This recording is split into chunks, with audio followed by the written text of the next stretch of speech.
Para po sa mga kababayan natin sa Cebu, sa bisa po ng pakikipagtulungan ng Department of the Interior and Local Government o DILG, Philippine National Police at mga opisyal ng local government unit, inilunsad na sa Lapu-Lapu City ang Revitalized Police na may temang Buhay Ingatan, Droga'y Ayawan o BIDA Program. Si Jessie Atienza sa report.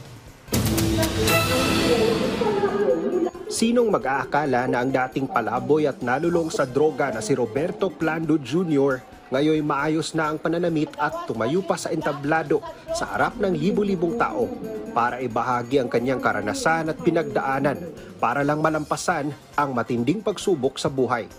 Kilala si Roberto sa palayaw na Berta. Aniya, 4 na taon na niyang tinalikuran ang paggamit ng iligal na droga at masaya na siya ngayon sa kanyang buhay.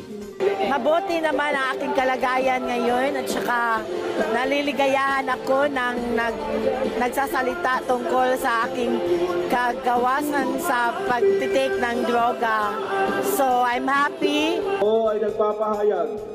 Kabilang si Berta sa nasa 8,000 mga uniformed at non-uniformed personnel kasama mga barangay at LGU officials na dumalo sa paglulunsad ng Revitalized Police sa barangay, Buhay Ingatan, Droga'y Ayawan o BIDA program.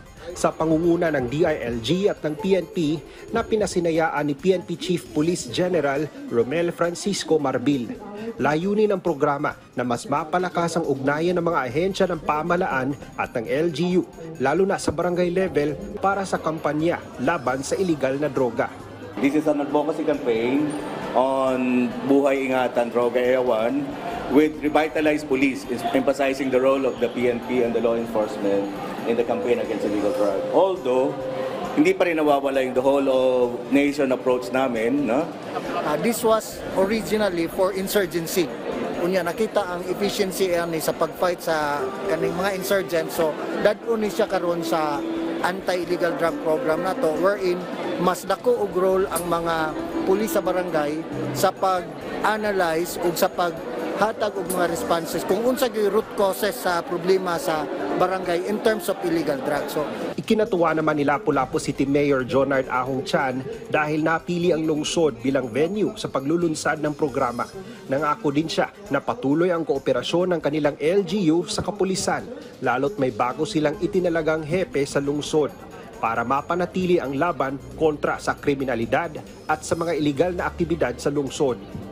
Well, we will maintain, the peace and order in our city. As we all know that we are a tourism city, daghang mga turista, mas ganahan sila maingganyo mo ari diri kung peaceful ang ato ang lugar.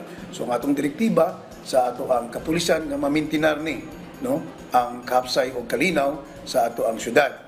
Ato siyang gipaybaw nga bawal gyud ang illegal diri sa atong syudad.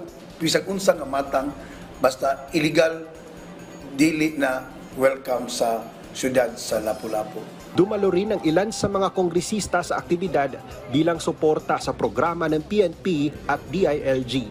Mula sa PTV Cebu, Jessie Atienza para sa Pambansang TV sa Bagong Pilipinas.